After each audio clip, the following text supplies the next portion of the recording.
Seja bem-vindo ao canal Genuíno Cristão. Antes de irmos para o vídeo, inscreva-se no canal e ative o sininho das notificações para receber novos vídeos. Aqui está a sabedoria. Aquele que tem entendimento, calcule o número da besta, pois é o número de homem. Ora, esse número é 666. 666. Esse texto, Apocalipse 13, talvez seja o texto mais atual para a igreja hoje. Talvez seja o texto mais atual e o que esteja sendo construído nesse exato momento. Queridos irmãos, está sendo montado um cenário mundial a fim de hostilizar a igreja, de perseguir ela. Esse capítulo supracitado em pauta aqui é o capítulo da vez, é o capítulo do momento. No tempo do anticristo, a igreja visível praticamente desaparecerá como organização. E tal como em outros tempos da história, em períodos de grande perseguição, ela passará a viver subterraneamente. Ela sobreviverá de forma oculta, escondida. Esse 13º capítulo é uma convocação aos santos para que se preparem para as perseguições, para a injustiça e para o martírio. Então você que está sentado aqui, que está me vendo, que leva a vida cristã na barriga, que só vem de vez em quando na igreja, se você não amarrar as calças, como diz o meu colega Fausto Gianecchini, jogador da seleção brasileira de basquete, você sucumbirá diante das adversidades, dos desafios que a igreja vai enfrentar. Esse capítulo é a convocação para nos preparar, pois quando os aliados de Satanás subirem ao poder, o martírio se tornará algo comum àqueles que preservarem o seu testemunho de Jesus. Apocalipse 13 é um chamado pais para treinar os filhos para a perseguição. É um chamado maridos para treinar as esposas para a perseguição. É um chamado chefes de lares para treinarem a família. E se nós continuarmos, essa igreja brasileira gorda, sofisticada, moderna, mundana, nós não resistiremos. Porque só esse aperitivo que nós estamos tendo aí, dessa coisinha light, que os novos governos e a grande mídia está promovendo, já abala crentes. Quanto mais quando vir a grande perseguição. Preparem-se, pais. Treine seus filhos. Fale para os seus filhos: vocês podem ser mortos por Cristo. Vocês podem ser separados das suas mães e nunca mais verem elas, como Daniel, Sadraque, Mesaque e Abednego foi com 14 anos na Babilônia, e lá deram testemunho, estavam prontos para ir para a fornalha e não negaram o Senhor, porque foram treinados por Pai a morrer por Yahvé e não negarem a fé. Não foram criados com minigames, celulares e Xbox e Playstations. Foram criados nos joelhos. Foram criados com o pai dizendo não. Não foram mimados. Não foram. Treine seus filhos para isso. Treine seus filhos para isso. Não dê tudo que eles querem. Diga que tem algo além dessa vida. Diga que a esperança deles está nos céus. Diga para eles que fé em Cristo não é escolinha kids. Fé em Cristo compreende morte, perseguição, perda dos direitos. Vai ver o documentário do Richard Humbert, Torturados por Amor a Cristo. Leia esse livro mudou a minha vida, Torturados por Amor a Cristo. Onde o filho de um cristão é pego e ele tem que contar onde estão os outros cristãos e onde está vindo o carregamento de Bíblias que está entrando na cortina de ferro. Então eles amarram o filho com as mãos para cima e com a arma apontada, o menino de 14 anos, e fala para o pai: diga onde está o endereço dos outros pastores e das Bíblias, senão eu mato o seu filho. E a hora que o pai vai contar, o filho amarrado diz: pai, não conte, eu prefiro morrer do que ter um pai covarde. Sabe o que acontece? O filho morre. Isso é treinar filhos. Não é chácara e McDonald's, não é essa cirandinha não. Porque isso está para acontecer. O Estado já quer nossos filhos. Você sabe disso. As escolas querem nossos filhos. Os professores já querem nossos filhos. Os pedófilos querem nossos filhos. O sistema quer nossos filhos. E se tiverem pais nacas em casa, eles vão levar. Se tiver essas mães que não sabem nada de Deus e de Bíblia, eles vão levar. Se você olhar os evangelhos e as cartas, nunca vi Jesus e Paulo falar que igreja é clínica da alma, igreja é a casa. Quando ele se refere à igreja, eles falam batalha, combate, soldado, guerra. Só usa termos militares para se referir à igreja. É isso que nós devíamos pensar. Somos soldados, estamos em franca batalha, em guerra pelas almas dos nossos filhos, guerra pelas nossas próprias almas, guerra contra as potestades do ar. Tem que viver em guerra, meu irmão. O Senhor não chamou nós para descansar em Sião, para chupar picolé em Sião, não. É para guerrear em Sião. Ensine seus filhos, ensine sua mulher. Quando sua mulher ficar choramingando com o cartão de crédito para comprar um vestido de R$2.000, fale para ela: acorda, mulher, sua alma está em jogo. Quando seus filhos ficarem com coisinha afiada, ensine para eles. Quando o seu marido, que é um irresponsável, um omisso, um incompetente, abandonar a casa, chama ele num canto e diz assim: você vai servir nós ou não? Você vai dar sua vida por nós ou vai continuar aí nessa vida? É sério, igreja. Esse dia está chegando. Como entendemos o capítulo 13 de Apocalipse? Como entendemos esse capítulo? Para entendermos melhor o 13, nós temos que entender os acontecimentos do 12. O que acontece no 12? Olha para mim.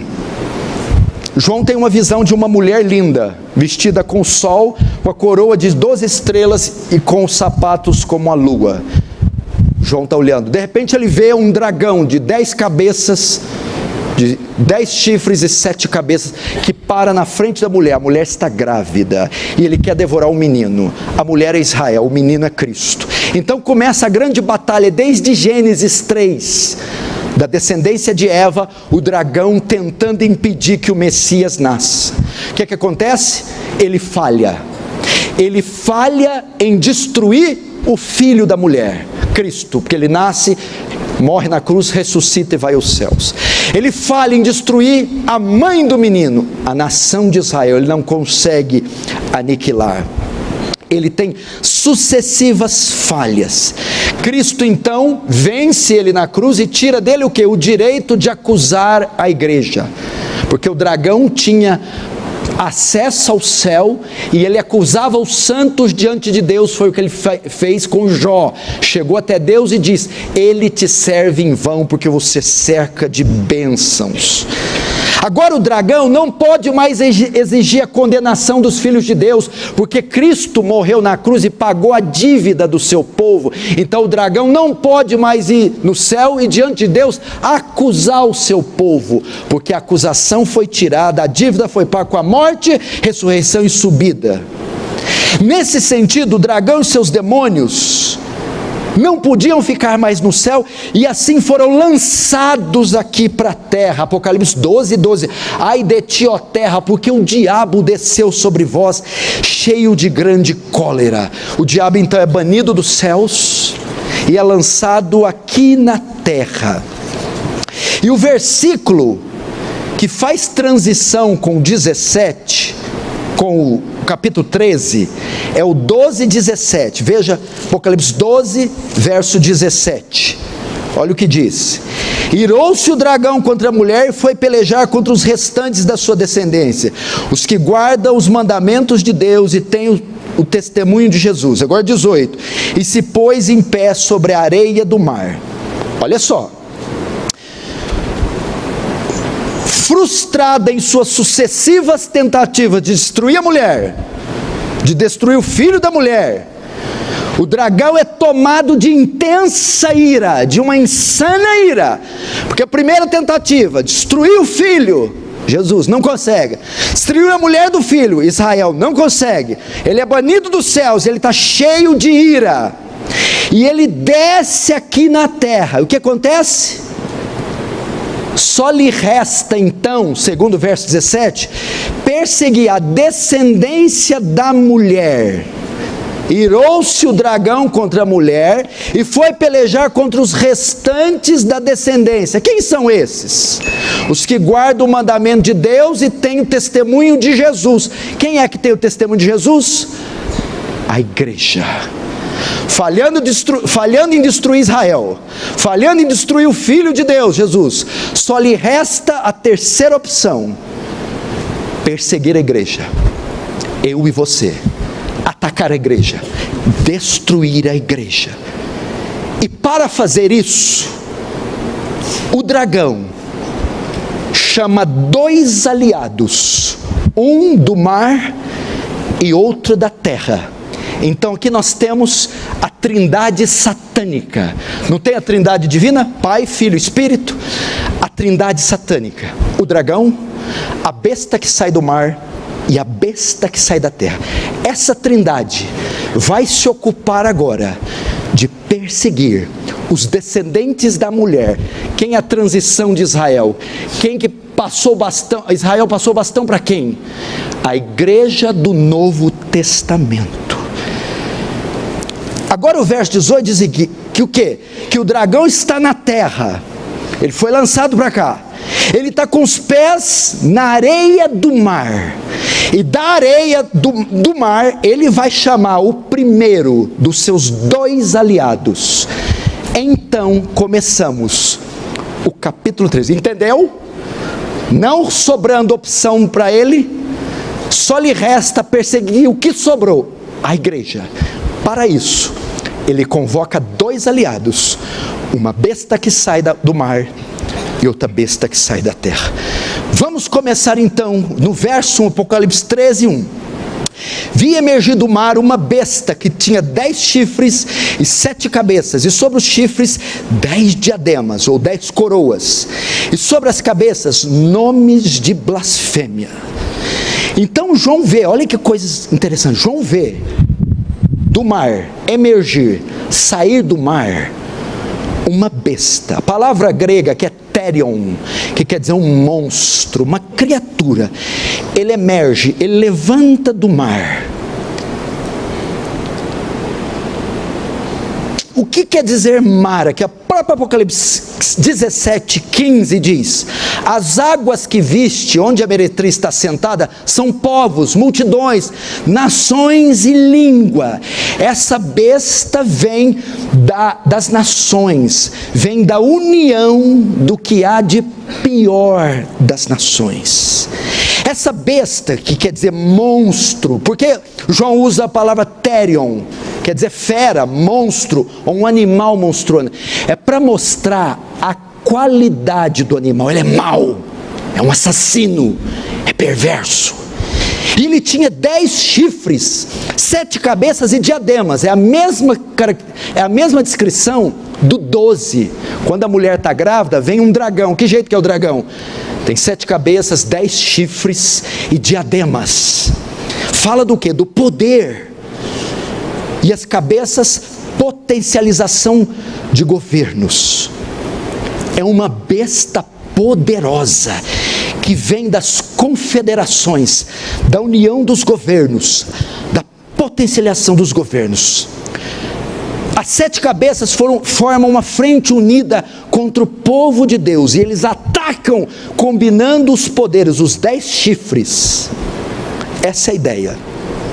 Ela sai das federações. E a Bíblia diz que ela tem diademas e nome de blasfêmias. O que é isso? Blasfemar é ultrajar, injuriar a Deus. Blasfemar é desprezar a Deus. Essa besta poderosa que sai das nações, da unificação das nações, é uma besta anti-Deus, que blasfema Deus, que odeia Deus, que quer se colocar no lugar de Deus. Nos dias de João, César era reverenciado como Dominus et Deus, Senhor e Deus. César era Senhor Deus, que era uma blasfêmia. Outros governos propagaram seus ensinos também blasfemos, anticristãos, Como, por exemplo, a Revolução Francesa havia um slogan: ni Deus, ni maitre, nem Deus, nem mestre. Então essa besta, ou esse sistema, também terá um slogan que ofende, que blasfema, que ultraja Deus. Notem, João está descrevendo só a cabeça, o monstro está saindo do mar, ele só viu a cabeça. E você vai entender com mais precisão. Agora João começa a ver o restante da besta, o corpo. Veja o verso 2. A besta que viera semelhante ao leopardo, com pés como de urso e boca como de leão, e deu-lhe o dragão o seu poder, o seu trono e grande autoridade. Agora ele começa a ver o corpo da besta. Parece que o corpo era igual de um leopardo, pés eram de urso, a boca como de um leão. Imagina que figura monstruosa: corpo de leopardo, pés de urso, boca de leão, 7 cabeças, 10 chifres, coroas, diademas. Mas o Apocalipse não é literal. Quem é crente há mais de 30 anos morreu de medo desses capítulos aqui. Isso aqui é simbólico. Qual é a chave para interpretar isso aqui? Eu já falei, a chave hermenêutica do Apocalipse é o Antigo Testamento. Essas figuras já apareceram. E a chave para interpretar Apocalipse 13 está em Daniel 7. Daniel, olhe para mim, no seu tempo tem praticamente a mesma visão de João. Olha só, eu vou ler. Daniel 7, ele está vendo uma visão, do verso 2 em diante. Daniel 7, 2. Falou Daniel e disse: escute, eu estava olhando durante a minha visão à noite, e eis que os 4 ventos do céu agitavam um mar grande. O mesmo mar de Apocalipse 13. Não foi do mar que João viu a besta? Aí o que Daniel vê? 4 animais grandes, diferentes um dos outros, subiam do mar. A mesma cena da besta, subia do mar. O primeiro animal era como leão e tinha asas de águia. Verso 5, continuei olhando, e eis que o segundo animal era semelhante ao urso, que se levantou com um dos seus asas da boca. Verso 6, depois disso, continuei olhando, e eis outro semelhante a um leopardo. Agora o 7, depois disso, continuava olhando as minhas visões, eis aqui o quarto animal, terrível, espantoso, sobremodo forte, que tinha grandes dentes de ferro, e devorava e fazia em pedaços, e pisava aos pés o que sobejava. Era diferente de todos os outros animais que apareciam diante dele, e tinha 10 chifres. Olha só, aqui Daniel apresenta a visão de 3 animais separados. Ele vê um leopardo, ele vê um leão, ele vê um urso, e depois ele vê um quarto, um animal diferente, mais feroz e mais poderoso. O que Daniel está vendo? O primeiro animal que ele vê é o leão. Ele está vendo um império, é o Império Babilônico, cujo líder era Nabucodonosor. O segundo animal era um urso, é o império que se estabeleceu depois, o greco-macedônio. O terceiro animal que ele vê o segundo animal que ele vê é o Medo-Persa, que é a figura do urso. O terceiro animal, o leopardo, é o greco-macedônio. Por que eles são comparados a animais e todos predadores? Pelo poder destruidor que Nabucodonosor e a Babilônia tinha, pelo poder assassino e distribuidor do Medo-Persa, pelo poder destruidor totalitário do greco-macedônio com Alexandre o Grande. E o quarto animal, o mais terrível, com dentes de ferro, é o mais poderoso e maligno que já teve, que Daniel está vendo, é o Império Romano. Agora, na visão de João, então Daniel vê 4 animais, e João vê um com traços dos 4. João vê 4 em 1. Daniel vê reinos e impérios na história, na figura de cada animal. Mas João vê um animal com traços de todos os outros 4. que é isso? É como se João estivesse dizendo: a besta que sai do mar é a união, ou é a conjunção de todos estes impérios, o greco-macedônio, o babilônico, o medo-persa e o romano, unificados em um só, significando que o poder, o domínio, o terror, é como se fosse a soma dos quatro em um único. Gostou do vídeo? Então, assista outro e seja edificado pelo genuíno Evangelho.